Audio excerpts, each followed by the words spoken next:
The low-income apartment building beside the ICE facility is managed by Reach Community Development. Reach Community Development is suing the Department of Homeland Security, claiming tear gas and chemical agents were used for political theater. Residents told me they were notified of the lawsuit by a note on their door. The lawsuit alleges DHS deployed chemical agents as propaganda, and even claims officers intentionally targeted a resident's apartment because she live-streamed. But residents say when there was real danger on the ground, Reach did nothing. Oh, a lot of people in the building are angry. Yeah. Because they're not doing it for us. According to a review of Portland police data, calls for service around the building increased by roughly 150% between May and September when the protests dug in. Arrest records from the same period include multiple violent incidents, including crimes involving Reach residents.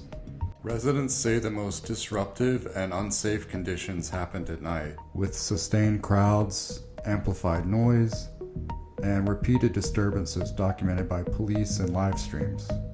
During that period, residents say they repeatedly asked Reach for help. When a resident sued the city of Portland to enforce their noise ordinance, Reach refused to join the lawsuit, according to a resident. Whenever the residents sued this city to enforce the noise ordinance, did Reach support that or no? No. They did. They weren't even a part of it. They didn't care. Did y'all reach out to management for help with the noise? Yes, we did, and they didn't care. Residents also say Reach never requested police action to clear a long-standing encampment immediately outside the building. This camp was swept over a dozen times by the city, but apparently none of those were requested by Reach.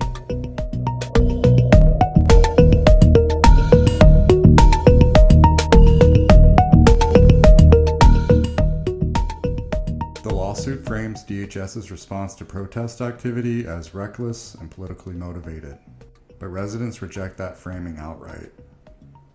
They're alleging that DHS was releasing the gas for propaganda. No. For right-wing journalists to come and film it. No.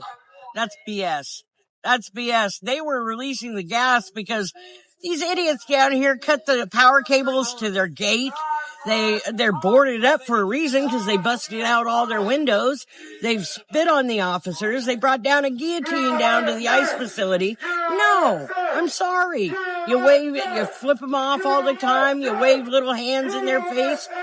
You call them names, tell them to jump off the building and kill themselves. You can only put up with so much.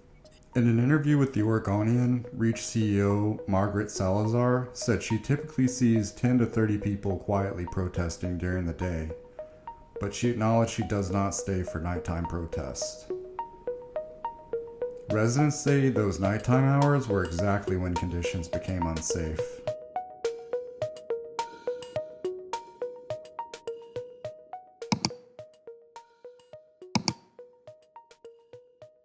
Salazar previously served on the Biden-Harris transition team, reviewing HUD, and later held senior appointed roles within the Department of Housing. Reach relies on millions of dollars in federal housing funding, but public tax filings show Reach executive compensation has historically been in a six-figure range. IRS Form 990s show prior compensation ranging from roughly $179,000 to $207,000. But after months of safety and noise issues, residents told me management only offered them earplugs.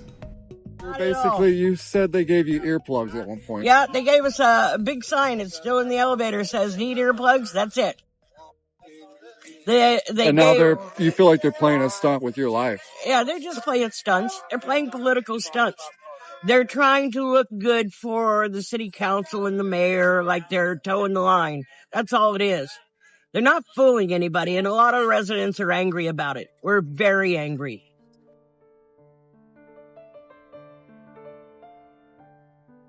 For residents living beside the ICE facility, the question isn't abstract. Did their safety matter when the disruption was real? Or only when it could be turned into politics?